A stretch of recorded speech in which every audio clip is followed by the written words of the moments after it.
When I was young, my family lived overseas. I lived in Indonesia for a few years. And my mother, she didn't have the money to send me where all the American kids went to school. But she thought it was important for me to keep up with an American education. So she decided to teach me extra lessons herself, Monday through Friday. But because she had to go to work, the only time she could do it was at 4:30 in the morning.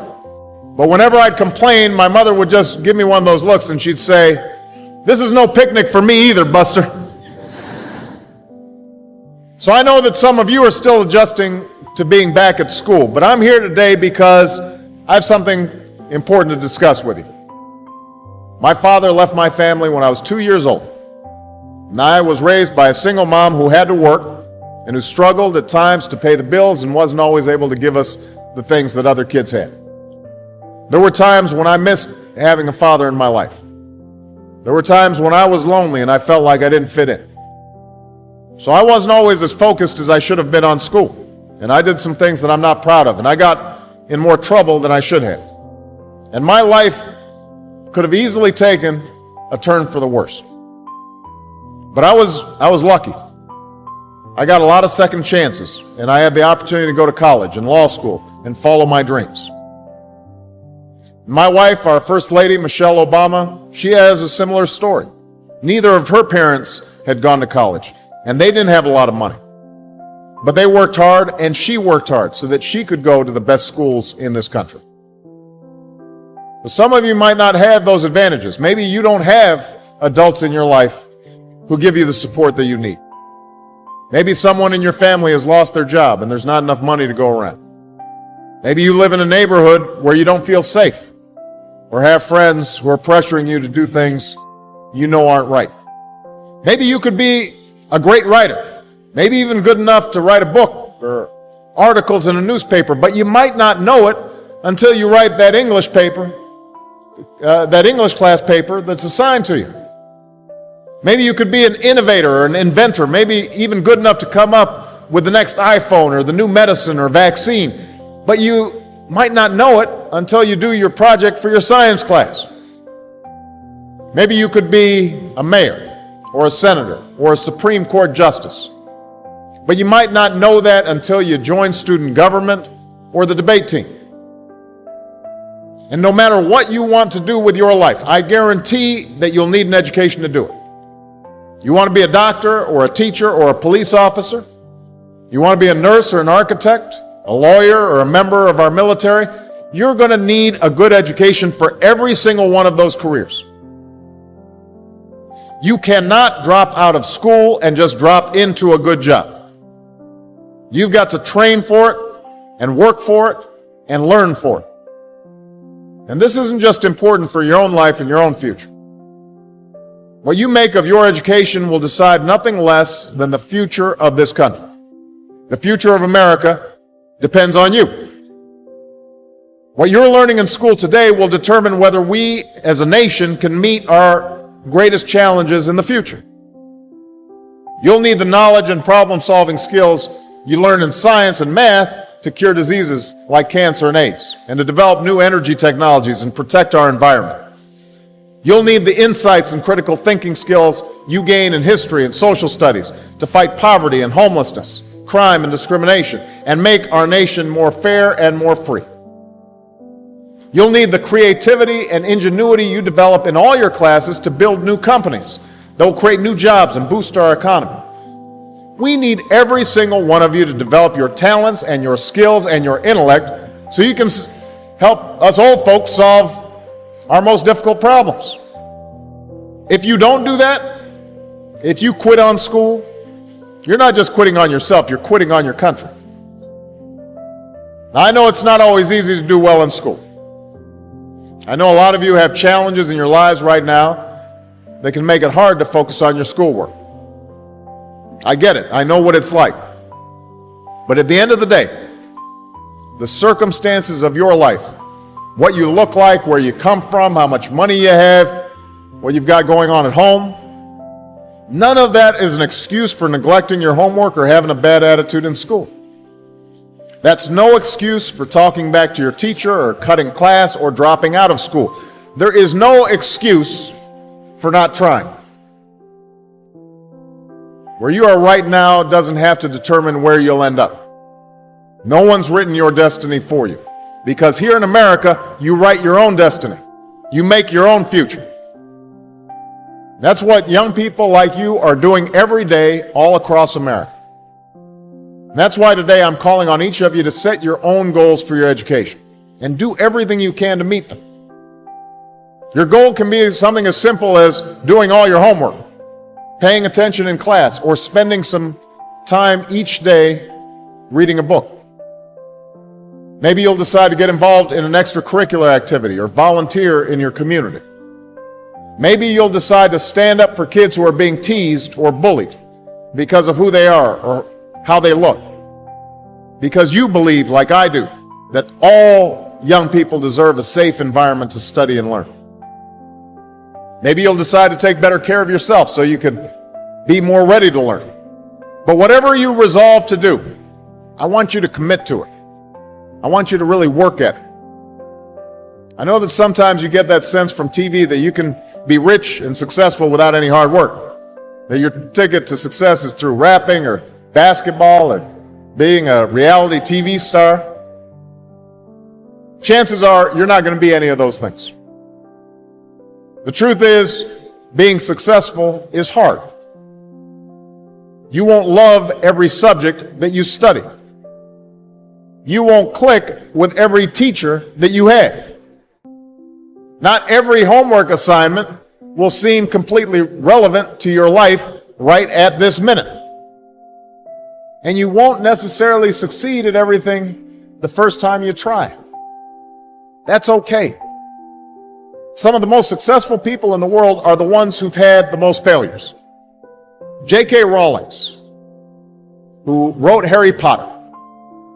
Her first Harry Potter book was rejected 12 times before it was finally published. Michael Jordan was cut from his high school basketball team.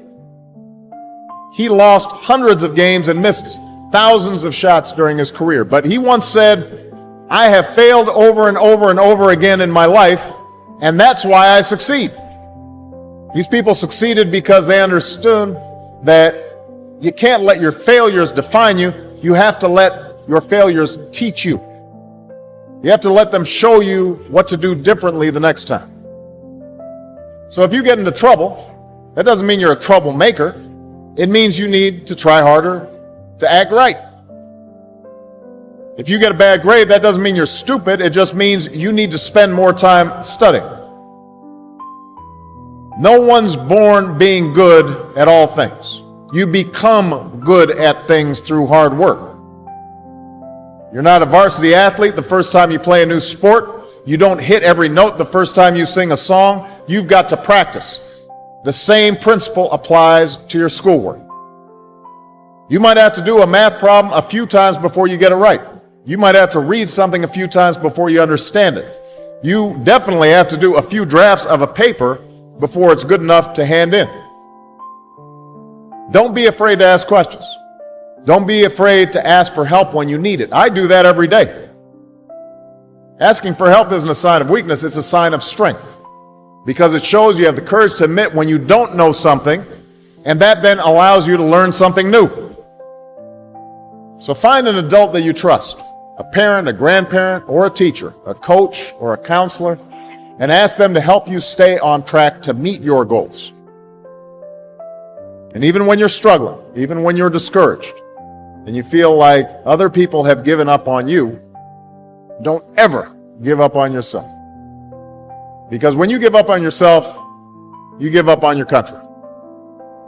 The story of America isn't about people who quit when things got tough. It's about people who kept going, who tried harder, who loved their country too much to do anything less than their best.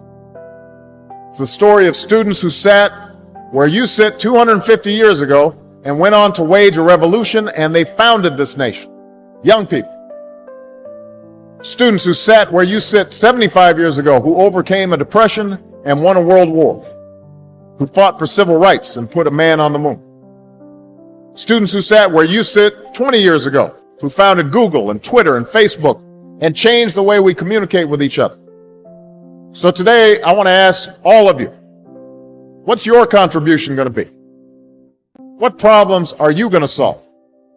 What discoveries will you make? What will a president who comes here in 20 or 50 or 100 years say about what all of you did for this country? Your families, your teachers, and I are doing everything we can to make sure you have the education you need to answer these questions. I'm working hard to fix up your classrooms and get you the books and the equipment and the computers you need to learn. But you've got to do your part too. So I expect all of you to get serious this year. I expect you to put your best effort into everything you do. I expect great things from each of you. So don't let us down. Don't let your family down or your country down. Most of all, don't let yourself down. Make us all proud. I am so proud of each and every one of you. We are here today because every single one of you stood tall and said, yes, we can. Yes, we can learn. Yes, we can succeed. You decided you would not be defined by where you come from, but by where you want to go, by what you want to achieve, by the dreams you hope to fulfill. For we gather here tonight in times when the very foundations of our lives, the old order has been shaken. The old ideas and institutions have crumbled, and a new generation is called upon to remake the world. And let me be clear, when I say young, I'm not just referring to the date of your birth certificate. I'm talking about an approach to life, a quality of mind and a quality of heart. We need people like you to step up. We need your daring, we need your enthusiasm, we need your energy, we need your imagination. A willingness to follow your passions, regardless of whether they lead to fortune and fame. A willingness to question conventional wisdom and rethink old dogmas. A lack of regard for all the traditional markers of status and prestige. And a commitment instead to doing what's meaningful to you, what helps others, what makes a difference in this world. We're engaged in 2 wars and a struggle against terrorism. The threats of climate change, nuclear proliferation, and pandemic defy national boundaries and easy solutions. For many of you, these challenges are also felt in more personal terms. Perhaps you're still looking for a job. You're struggling to figure out what career path makes sense. Now, in the face of these challenges, it may be tempting to fall back on the formulas for success that have been peddled so frequently in recent years. It goes something like this. We too often let the external, the material things serve as indicators that we're doing well, even though something inside us tells us that we're not doing our best, that we're avoiding that which is hard but also necessary, that we're shrinking from rather than rising to the challenges of the age. And the thing is, in this new hyper-competitive age, none of us can afford to be complacent. That's true whatever profession you choose. Professors might earn the distinction of tenure, but that doesn't guarantee that they'll keep putting in the long hours and late nights and have the passion and the drive to be great educators. The same principle is true in your personal life. Being a parent is not just a matter of paying the bills, doing the bare minimum. It's not just bringing a child into the world that matters, but the acts of love and sacrifice it takes to raise and educate that child and give them opportunity. I'm standing here as president because of the education that I received. Now, I know it's not always easy to do well in school. I know a lot of you have challenges in your lives right now. I get it. I know what it's like. My father left my family when I was 2 years old. And I was raised by a single mom who had to work and who struggled at times to pay the bills and wasn't always able to give us the things that other kids had. There were times when I missed having a father in my life. There were times when I was lonely and I felt like I didn't fit in. So I wasn't always as focused as I should have been on school. And I did some things that I'm not proud of. And I got in more trouble than I should have. And my life could have easily taken a turn for the worse.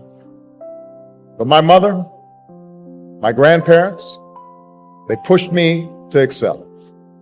But I was lucky. I got a lot of second chances, and I had the opportunity to go to college and law school and follow my dreams. You can't let the past get you down. You have to let it motivate you. Everybody here has got a unique story like that to tell. Each of you knows what it took for you to get here. But in reaching this milestone, there's a common lesson shared by every graduate in this hall. It's not where you are or what you are. It's who you are. Because life will throw some things at you. Truth is, not a single one of the graduates here today has had as easy. Not a single one of you had anything handed to you on a silver platter. You had to work for it. You had to earn it. Most of all, you had to believe in yourselves. Yes, you've always been underdogs. Nobody's handed you a thing. But that also means that whatever you accomplish in your life, you will have earned it. Whatever rewards and joys you reap, you'll appreciate them that much more because they will have come through your own sweat and tears, products of your own effort and your own talents. You've shown more grit and determination in your childhoods than a lot of adults ever will. That's who you are. We need everyone to broaden their ideas about what is possible. We need parents, politicians, and the media to see how success is possible, how success is happening every day. So that's why I came here today. Because if success can happen here, you have everything you need to get started. You've got no excuses. You have no excuses not to change the world. Did you study business? Go start a company. Or why not help a struggling non-for-profit find better, more effective ways to serve folks in need? You study nursing? Go. Understaffed clinics and hospitals across this country are desperate for your help. You study education? Teach in a high-needs school where the kids really need you. Give a chance to kids who can't get everything they need maybe in their neighborhood, maybe not even in their home, but we can't afford to give up on them. Prepare them to compete for any job anywhere in the world. You study engineering? Help us lead a green revolution, developing new sources of clean energy that will power our economy and preserve our planet. Find somebody to be successful for. Raise their hopes. Rise to their needs. That's what's made a difference in our lives, and it's going to make an even greater difference in your lives. Not just for your own success, because we live in a new world now. The hard road does not end here. Your journey has just begun. It won't protect you against every setback or challenge or mistake. You'll make some, I promise. You're going to have to keep working hard. You're going to have to keep pushing yourselves.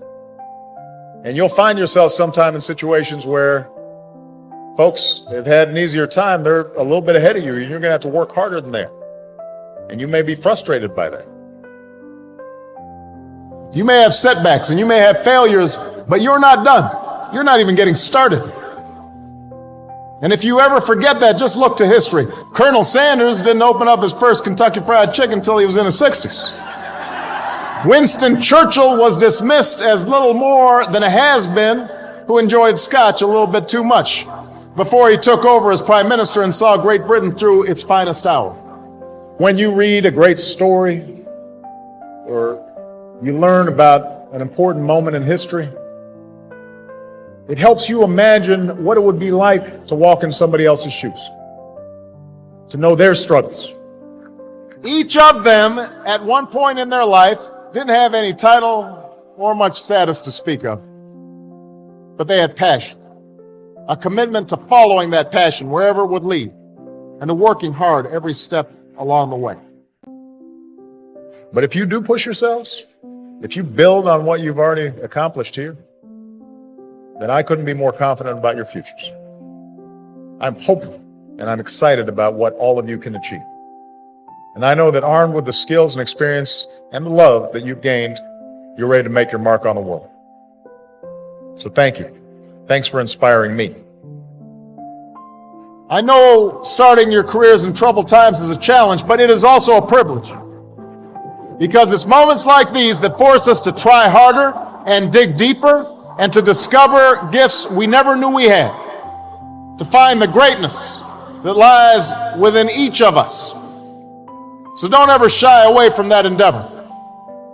I can promise that you will be the better